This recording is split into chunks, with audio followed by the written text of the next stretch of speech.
কথায় আছে সব তীর্থ বারবার গঙ্গাসাগর একবার। একসাথে কতগুলো সিগাল উঠছে দেখুন। আজ আমাদের গন্তব্য গঙ্গাসাগর। ছোট থেকেই সবার মুখে মুখে শুনেছি গঙ্গাসাগরের কথা, তবে কখনো যাওয়ার সৌভাগ্য হয়নি। গঙ্গাসাগর যাব, কত দিনের জন্য যাব, কোথায় থাকবো, কিভাবে ট্যুর প্ল্যান করেছি এবং কত টাকাই বা খরচা, সমস্ত ইনফরমেশন দেব আপনাদেরকে। তাই ভিডিও স্কিপ না করে শেষ পর্যন্ত দেখুন এবং ভালো লাগলে please do like, share and subscribe Shoily's lifestyle. এইখান থেকে এতটা বড় লাইন পড়েছে। খেজুর রস ভোর 5টা থেকে পাবেন। দুবারির জন্য দুটো গুড় নিলাম 1 কিলো করে। জলের সামনে চলে এসেছি, বাপরে জলটা বেশ ঠান্ডা। অনেকটাই কাজ কিন্তু দেখছি এগিয়ে গেছে। Good morning friends. আজকে আবার একটা নতুন জার্নি, গঙ্গাসাগর যাব। আমরা দুজনেই প্রথমবার যাচ্ছি, তাই তো? একদম প্রথমবার যাচ্ছি আমরা গঙ্গাসাগর। শিয়ালদা স্টেশন থেকে নামখানা লোকালে চেপে বসুন নামখানা বা কাকদ্বীপ পর্যন্ত যাওয়ার জন্য। আমরা এই জার্নিটা করেছিলাম ডায়মন্ড হারবার থেকে ক্রুজে করে। সে জার্নি আপনাদের সাথে আগেই শেয়ার করেছি, তবে এই পথেও আপনারা গঙ্গাসাগর যেতে পারেন। এভাবে আমরা ফিরেছিলাম, তাই জার্নিটা আপনাদের সাথে শেয়ার করছি। 7:14 নামখানা লোকাল ধরে নামখানা স্টেশন পৌঁছন এবং স্টেশনের বাইরে থেকে টোটো নিন নামখানা ফেরিঘাটে পৌঁছানোর জন্য। ভাড়া পড়বে পার হেড 15 টাকা করে। নামখানা ফেরি থেকে বেনুবন ফেরি পর্যন্ত প্রচুর ফেরি রয়েছে। এই রুটের ফেরি যাতায়াত জোয়ার ভাটার ওপর ডিপেন্ড করে না, তাই ফেরির টাইম অনুযায়ী ফেরি যাতায়াত করে। ফেরিতে ভাড়া পড়ে পার হেড 40 টাকা করে, তবে মেলার কয়েকদিন ফেরির ভাড়া অটোমেটিক্যালি বেড়ে যায়, যেরকম আর সমস্ত যানবাহনের ভাড়াও বেড়ে যায় গঙ্গাসাগরে যাওয়ার জন্য। লঞ্চে দেখলাম অনেক মানুষজন উঠেছে, প্রচুর মানুষ। আর ওপরে দেখছি লাগেজ রাখারও জায়গা আছে, দেখুন এখানে সব লাগেজ রেখেছে। এই হচ্ছে আমাদের লঞ্চ, চলুন লঞ্চে উঠে পড়ি। তো ফাইনালি ফেরিতে উঠেছি, উঠে বসারও জায়গা পেয়েছি, যেহেতু আমাদের লাইনটা একদম সামনের দিকে ছিল। তবে এখানের ফেরিতে কিন্তু নিচের দিকে, মানে যেরকম লঞ্চের সিস্টেম থাকে সেরকম ভাবে বসা। আমাদের কলকাতার ওদিকে যে গঙ্গা পারাপারের লঞ্চগুলো রয়েছে এটা সেটা, আর এটা কিন্তু প্রাইভেট, এটা সরকারি নয়। সম্পূর্ণ জার্নিটা ছিল ভীষণ সুন্দর। সিগালগুলো উঠছে দেখুন, একসাথে কতগুলো সিগাল উঠছে দেখুন। এরকম আমার পেছনে কতগুলো আছে।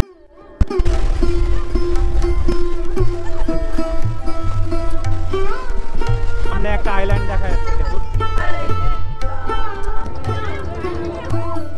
বেনুবন ঘাট থেকে গঙ্গাসাগরে যেতে যে ভাড়া লাগে তার কিন্তু রেট চার্ট আমার পেছনে দেওয়া আছে দেখুন। তো এখানে যে হচ্ছে ম্যাজিক ভ্যানগুলো আছে সেগুলোতে হচ্ছে জন প্রতি কিন্তু 60 টাকা করে ভাড়া নেওয়া হয়। বেনুবন ঘাট থেকে বেরিয়ে এসে সামনে একটা বসার জায়গা আছে, আর তার পাশেই কিন্তু আপনারা টোটো, ম্যাজিক ভ্যান সমস্ত কিছু পেয়ে যাবে। বেনুবন জেটিঘাট থেকে গঙ্গাসাগরের দূরত্ব অ্যাপ্রক্সিমেটলি 12 কিলোমিটার মতো।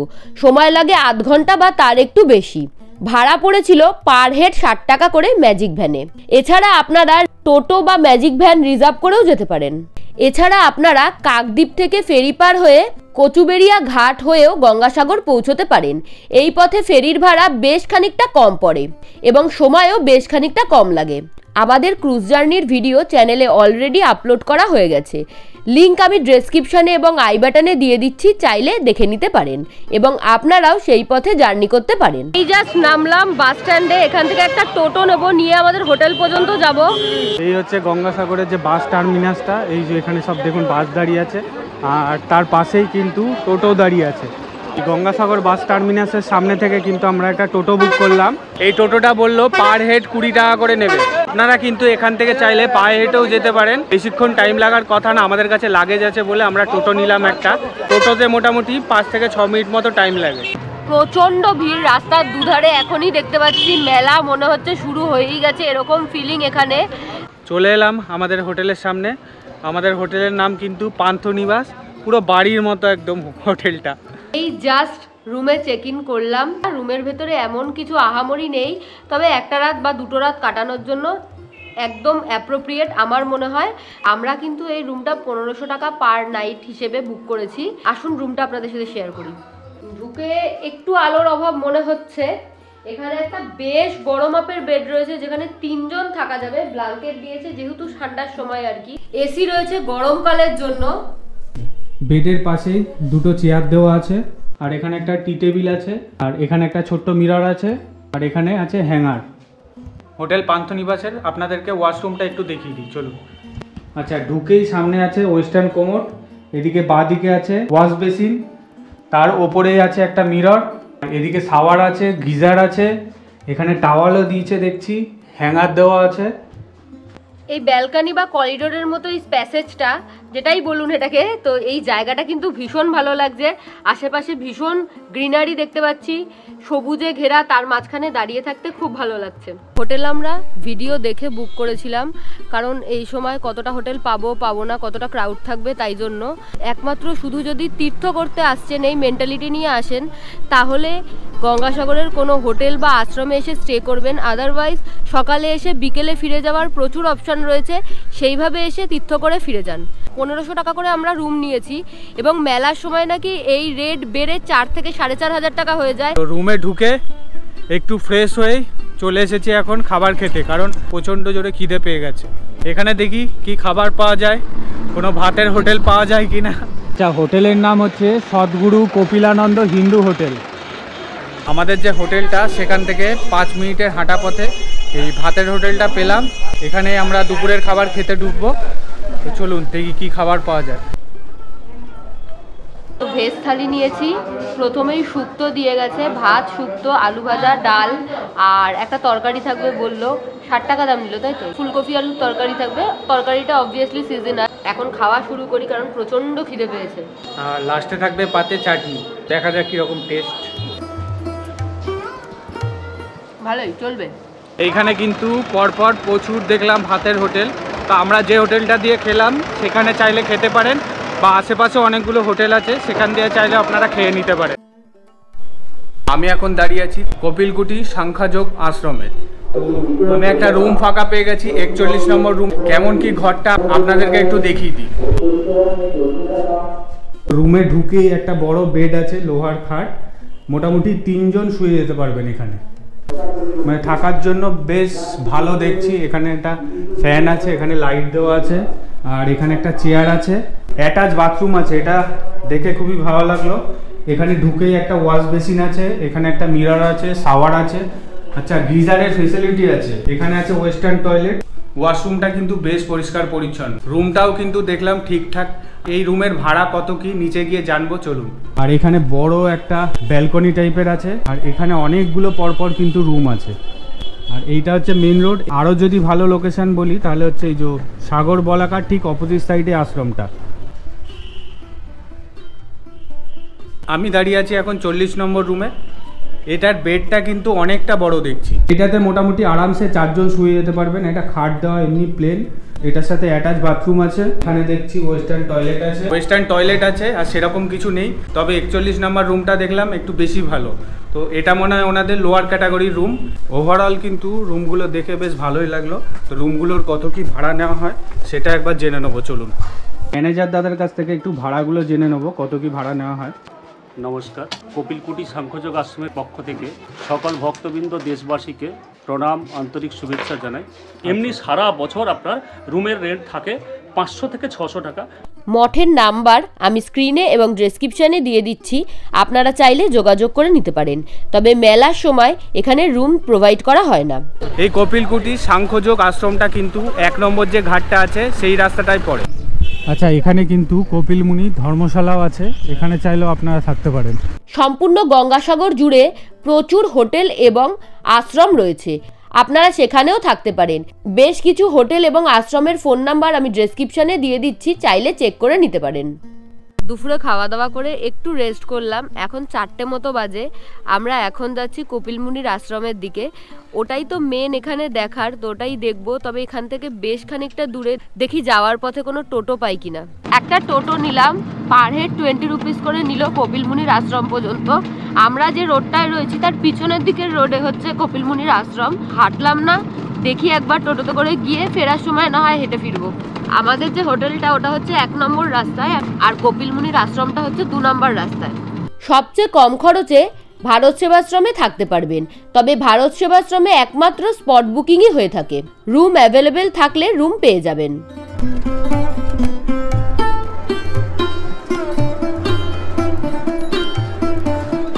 অটো থেকে এসে নামলাম কপিলমুনির আশ্রমের সামনে। চারিদিকে পুরো মেলা ভাইব চলছে, একদম জমজমাট এখানের পরিবেশ। মন্দিরেরও বেশ সবকটা দরজা খুলে দেওয়া হয়েছে এবং বেশ অনেকটা ঘুরে মন্দিরে ঢুকতে হচ্ছে। ভালো ভিড় রয়েছে এখনই, মেলাতে কতটা ভিড় হবে এখন থেকেই অনুমান করা যাচ্ছে। এবং চারিদিকে ফুচকা, ডাব, টুকটাক খাবার দাবারের দোকান বসেছে। এদিকে সমস্ত মানে অনেক ভালো ভিড় রয়েছে আর কি, বেশ জমজমাট এখানকার পরিবেশ। এখন কিন্তু কপিলমুনি আশ্রমের ভেতরে ঢুকবো, চলুন। মন্দিরের মূল বিগ্রহ হলো কপিলমুনির বিগ্রহ, মহারাজ ভাগীরথের বিগ্রহ এবং মা গঙ্গার বিগ্রহ। এছাড়া প্রচুর আরও দেবদেবীর বিগ্রহ রয়েছে। এই হলো কপিলমুনির আশ্রম। ঠিক তার উল্টো দিকে এই রোডটা হচ্ছে সাগরের দিকে যাচ্ছে। এই যত পুণ্যার্থী আসে সবাই কিন্তু এই রোড ধরেই স্নান করে তারপর এখানে আসে মন্দিরে দর্শন করার জন্য। আমরাও এখন এদিকেই যাব সাগর দেখতে। এইখানে দেখুন এই গরুটা, ছোট্ট বাচ্চা দেখুন। মেলার প্রস্তুতি পর্ব চলছে, চারিদিকে দেখেছেন বাঁশ বাঁধাবাঁধি চলছে, অনেকটাই কাজ কিন্তু দেখছি এগিয়ে গেছে। তো এখানে দেখলাম অনেকগুলো ভাতের হোটেলও আছে, আপনারা চাইলে কিন্তু এখান থেকে খাবার খেয়ে নিতে পারেন এবং বিভিন্ন কিন্তু ফাস্ট ফুডেরও দোকান দেখলাম এখানে।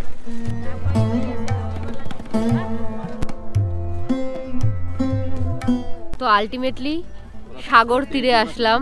এখন তো মেলার জন্য ভেঙে চুড়ে সবকিছু নতুন করে করা হচ্ছে যাতে পাড়টা আরও বেশি ভালো হয়, আরও বেশি সুন্দর লাগে। তবে পরন্ত বিকেলে সাগরের কাছে পর্যন্ত না যেতে পারলেও এই সূর্যের রশ্মিটা এত সুন্দর লাগছে, লাল আভা, চারিদিক একদম দারুণ সুন্দর রাঙিয়ে উঠেছে। ওই দিকটায় নামা যাচ্ছে, যাবো ওই দিকটায়, তবে এই দিকটা আগে একটু দেখে নিই ঘুরে তারপর। কতদিন ধরে কাজ চলছে দাদা? 1 মাস। এখানে কিন্তু জোর কদমে দাদারা কাজ করছে, কারণ কিছুদিন পরেই গঙ্গাসাগরের মেলা শুরু হবে।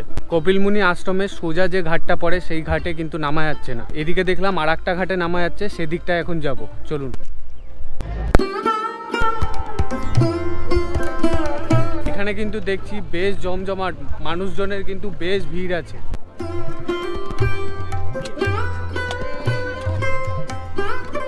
আজকে তো মোটামুটি অন্ধকার নেমে এসেছে, এখন প্রায় 4:50 মতো বাজে। কালকে সকালবেলা দেখে একবার আসার চেষ্টা করব। সকালবেলায় গঙ্গাসাগর কেমন লাগে সেটা আপনাদের সাথে শেয়ার করব।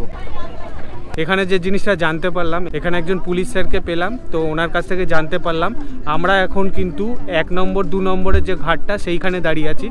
সেই ঘাটটাই কিন্তু এখন স্নানের জন্য উপযুক্ত। যেটা কপিলমুনি আশ্রমের দিকের যে ঘাটটা সেটা হচ্ছে 3 নম্বর ঘাট। একটা ডাব নিলাম, বড় ডাব। দাদা বললো অনেকটা জল হবে আর ভেতরে শ্বাসও দেখতে পাচ্ছি, তো টেস্ট করে দেখি মিষ্টি কিনা। দারুণ মিষ্টি, হেভি টেস্টি, হেভি টেস্টি। এটা হচ্ছে কপিলমুনি আশ্রম। কপিলমুনি আশ্রমের পাশেই কিন্তু পার্ক আছে। মন্দির লাগোয়া একটা গঙ্গা পার্ক রয়েছে, যেখানে খুব সুন্দর একটা সরোবরের মাঝখানে মা গঙ্গার মূর্তি রয়েছে। ভীষণ সুন্দর লাইট দিয়ে সাজানো। সন্ধেবেলা এই জায়গাটা একদম পারফেক্ট এখানে বসে বেশ খানিকটা সময় কাটানোর জন্য। তো আরতি হতে এখনো বেশ খানিকটা সময় রয়েছে, আমরা সেই টাইমটা এখানেই বসে কাটাবো। এই যে দেখুন সন্ধেবেলায় কি সুন্দর সাজিয়েছে আলো দিয়ে মন্দিরটা, একেবারে জল করছে। সকালের থেকে সন্ধেবেলায় আমার বেশি ভালো লাগলো। আপনারা যারা আগেও এসছেন গঙ্গাসাগরে, আমাদের তো প্রথমবার, তারা আমাদেরকে জানান কমেন্ট করে যে এই লাইটিংটা কি শুধু মেলার জন্য স্পেশালি করা হয়েছে। আমি তো এই পার্কে বসে আছি, রাহুল গিয়েছিল তেলে ভাজা খুঁজতে। এই যে বেগুনি, আলুর চপ, পেঁয়াজি সমস্ত কিছু নিয়ে এসছে। বেগুনি আর আলুর চপ 7 টাকা করে দাম নিয়েছে। আর পেঁয়াজি কত নিয়েছে? পেঁয়াজি 20 টাকা শ। বেগুনিগুলো ভালো হলেও আলুর চপ সম্পূর্ণ পচা ছিল, ফেলে দিতে হয়েছিল। আপনারা যখনই কোনো খাবার কিনবেন দেখে বুঝে কিনবেন। এখন কপিলমুনি আশ্রমের ভেতরে আরতি চলছে, মানে যেটা সন্ধ্যা আরতি সেইটা, তো এখন সেটা দেখতে যাবো, চলুন। এখন প্রায় 7:41 মতো বাজে। সন্ধ্যা আরতি বেশ কিছুক্ষণ আগেই কিন্তু শুরু হয়ে গেছে। এরকম জুতো খুলে ভেতরে ঢুকতে হবে, দেখি কত দূর কি ভেতরে ঢোকা যায়। এখান দিয়েই দেখছি ভিড়।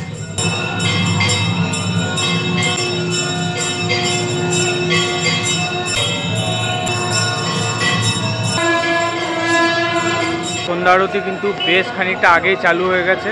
আমি এখানকার অনেকজন স্টাফকে জিজ্ঞাসা করলাম, কেউই এক্স্যাক্ট টাইম বলতে পারলো না। তো মোটামুটি কেউ বললো যে 7:30টার সময় চালু হয়, কেউ বললো 7:45, কেউ বললো 8টা।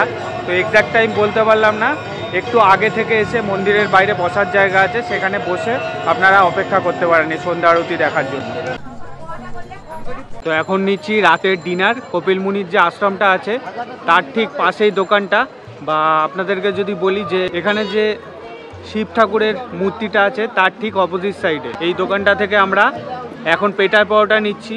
বললো হচ্ছে 15 টাকা সব। আমরা সমস্ত খাবারগুলো প্যাকিং করে নিচ্ছি, আপনারা চাইলে কিন্তু বসেও খেতে পারেন, সেইটারও কিন্তু এখানে ব্যবস্থা আছে। গুড মর্নিং ফ্রেন্ডস, আবার একটা নতুন সকাল নিয়ে আপনাদের সামনে হাজির হয়ে গেছি।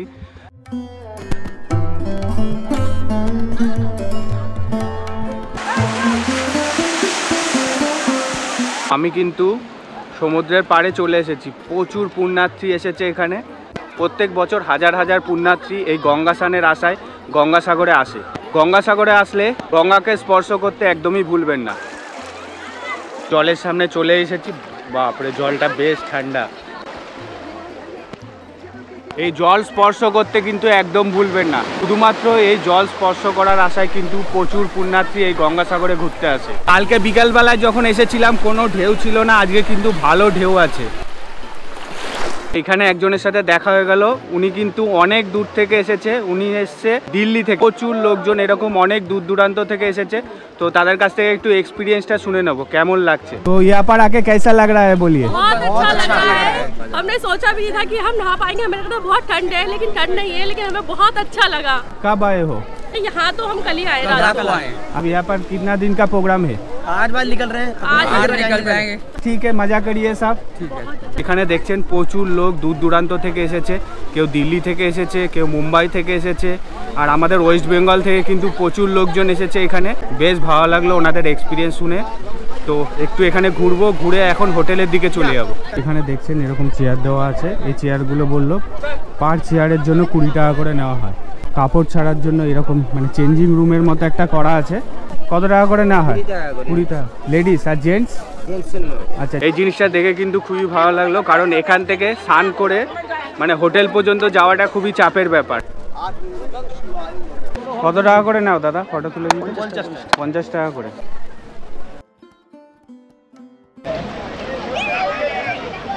এইখানে কিন্তু দেখুন ছোট ছোট বাচ্চারাও কি সুন্দর মজা করে স্নান করছে।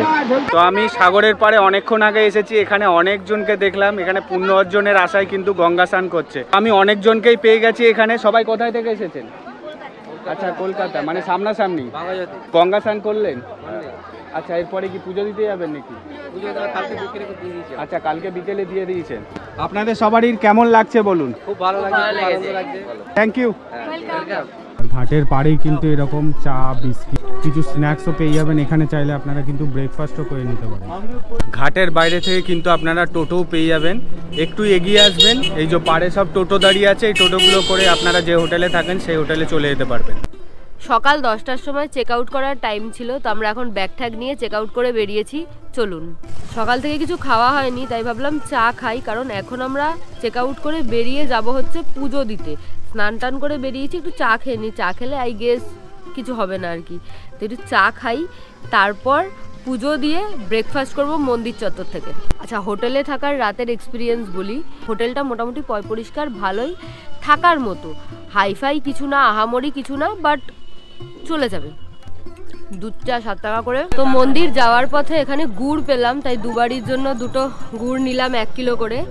110 টাকা করে নিল। 10 টাকা হচ্ছে এক্সট্রা ডিব্বার জন্য। তো নিয়ে নিলাম মৌঝোলা গুড়, যেগুলো হয় সেগুলো বেশ গোলা রুটি টোলা রুটি দিয়ে খেতে দারুণ লাগবে, বা চিতই পিঠে দিয়ে। এখানে কিন্তু খেজুরের রসও পাওয়া যায়, তবে আমরা অনেক লেট করে ফেলেছি।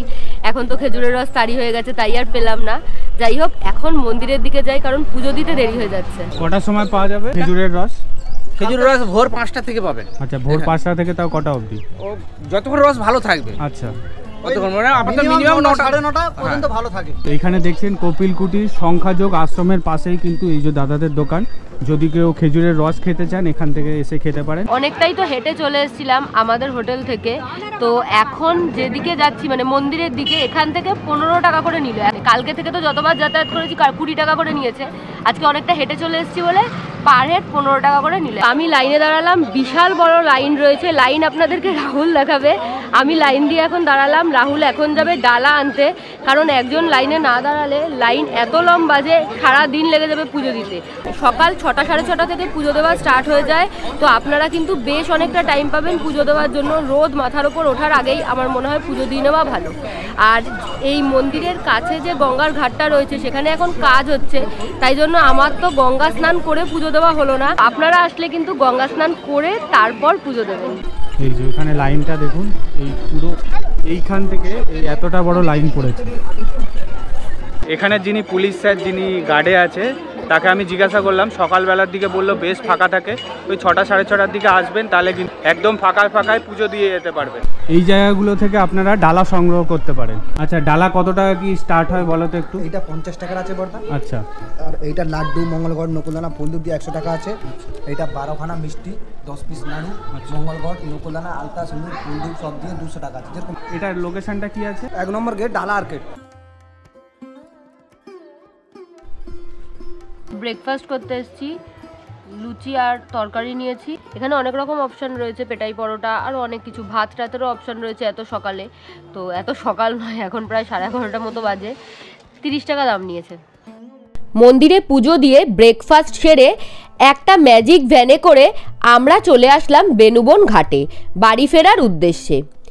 1 নাইট 2 ডেজের আমাদের এই ট্যুর প্ল্যানটা ছিল। এই জাস্ট ঘাটের সামনে এসে নামলাম, নামখানা স্টেশনে নেমে গেলাম। ওই মোটামুটি 10 মিনিট মতো টাইম লাগলো নামখানা ঘাট থেকে নামখানা স্টেশন অবধি আসতে। এই হচ্ছে ট্রেন, এই ট্রেনটা কিন্তু 3টে নাগাদ ছাড়বে। চলুন ট্রেনে উঠে পড়ি। সন্ধে হয়ে গেল আমাদের নিউগড়িয়া নামতে নামতে। নিউগড়িয়া থেকে আমরা মেট্রো ধরে বাড়ি ফিরবো। পুরো জার্নিটাই আপনাদের সাথে শেয়ার করলাম, আশা করি ভালো লেগেছে। ভালো লাগলে please do like, share and subscribe Shoily's lifestyle. Thank you for watching.